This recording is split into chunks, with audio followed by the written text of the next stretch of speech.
नमस्कार, आप देख रहे हैं सी न्यूज भारत और मैं हूं आपके साथ ज्योति अरोड़ा। वक्त हो गया है अलीगढ़ बुलेटिन का, जिसमें हम जानेंगे कि कहां युवक ने बाप और बहन को मारी गोली, हिंदुओं को लेकर क्या कहा पूजा शकुन पांडे ने और क्यों उमड़ी भारी भीड़। इन सभी खबरों पर होगी विस्तार से चर्चा, तो आइए शुरू करते हैं जिलेवार खबरों का सिलसिला। अलीगढ़ के थाना लोधा क्षेत्र के बरौट छजमल गांव में शुक्रवार को एक शराबी बेटे ने अपने पिता व बहन को गोली मार दी और फरार हो गया। दोनों घायलों को जेएन मेडिकल कॉलेज में भर्ती कराया गया है। प्राप्त जानकारी के अनुसार अशोक नाम का युवक शराब का आदी है। बताया गया है कि अशोक ने अपने पिता गिरी प्रसाद से शराब के लिए पैसे मांगे, मना करने पर झगड़ने लगा। इसी दौरान आक्रोशित अशोक घर के अंदर गया और लाइसेंसी पिस्टल निकाल लाया। तभी बचाव में छोटी बहन श्रीजा आ गई। बताया गया है कि अशोक ने 3 राउंड फायरिंग की, जिसके चलते पिता पुत्री को गोली लग गई। इधर फायरिंग के बाद आरोपी बेटा अशोक मौके से फरार हो गया है। दोनों घायल पिता पुत्री को परिजन व ग्रामीण बिना पुलिस की इत्तला किए निजी अस्पताल ले गए, जहां पुलिस केस होने के चलते एडमिट नहीं किया गया। थक हार कर घायलों को जिला अस्पताल मलखान सिंह लाया गया, जहां से हालत गंभीर होने के चलते जेएन मेडिकल कॉलेज रेफर कर दिया गया। पुलिस को घटना की जानकारी हुई तो वह अग्रिम कार्यवाही में जुट गई। सीओ गवाना विशाल चौधरी ने बताया कि आरोपी युवक हिरासत में ले लिया गया है, जिससे पूछताछ जारी है।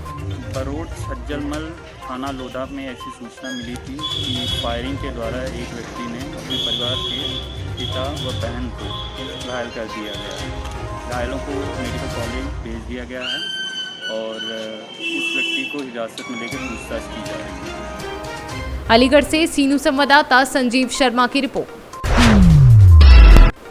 अलीगढ़ में गांधी जी के पुतले को गोली मारने वाले हिंदू महासभा पदाधिकारियों ने विजयदशमी पूजन अल्टीमेट तरीके से मनाया। यहां हिंदू महासभा की राष्ट्रीय सचिव पूजा शकुन पांडे व प्रदेश प्रवक्ता अशोक पांडे ने बच्चों के हाथों में तलवार जैसे हथियार तो थमा ही दिए, इसके साथ ही स्वयं हवाई फायरिंग करते हुए नजर आए। विजयदशमी पूजन का कार्यक्रम थाना गांधी पार्क इलाके के गोपी मिलबीदास कंपाउंड स्थित कार्यालय पर रखा गया।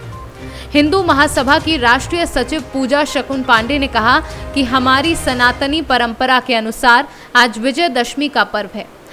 आज के इस महापर्व पर शास्त्र व शस्त्रों की पूजा की जाती है।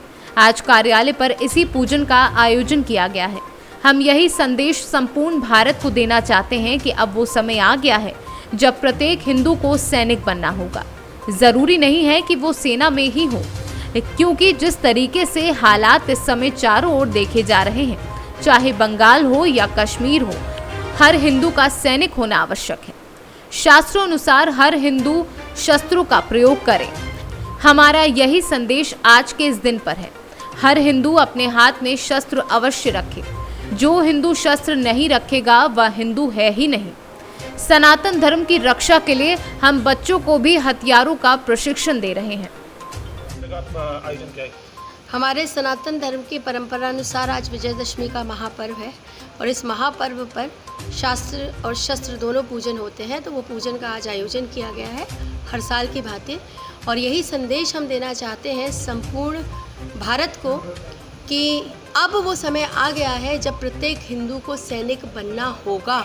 ज़रूरी नहीं है कि वो सेना में ही भर्ती हो, क्योंकि जिस तरीके के हालात चारों तरफ इस समय देखे जा रहे हैं, चाहे वो बंगाल हो चाहे वो कश्मीर हो, तो हालात इस तरीके के कि अब हर घर में सैनिक होना आवश्यक है। हर व्यक्ति का, हर हिंदू का सैनिक होना आवश्यक है।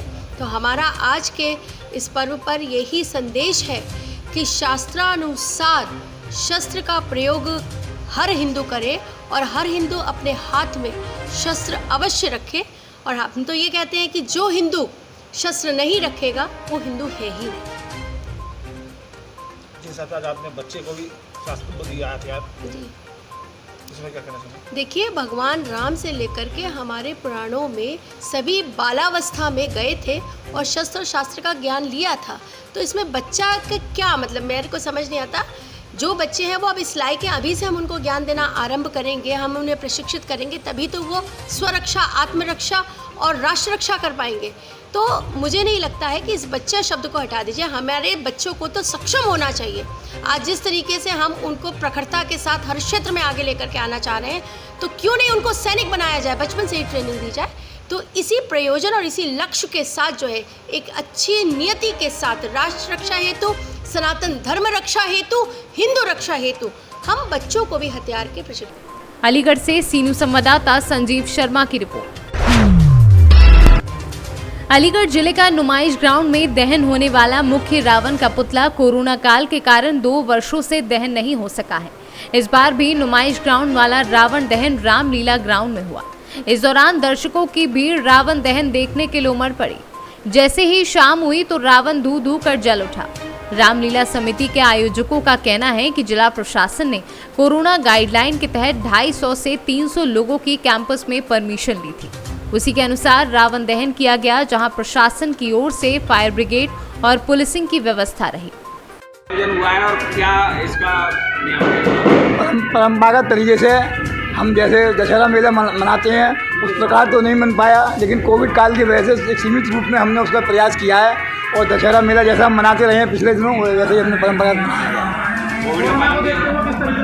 हमने है ना ज़्यादा लोगों को इनवाइट नहीं किया, काफ़ी कम लोगों को बुलाया है और ग्राउंड भी हमारा छोटा है नुमाइश ग्राउंड के अलावा, उसी हिसाब से उसी का पालन करते हुए हम दशहरा मेला मनाया। हाँ, जो पहले हमारा का 60 फुट था, अब तक हमारा 20 फुट है।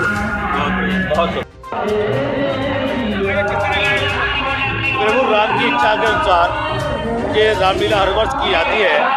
तो रामलीला का रावण दहन था। ये रावण दहन नुमाइश ग्राउंड पे बड़े भव्य रूप में हुआ करता था।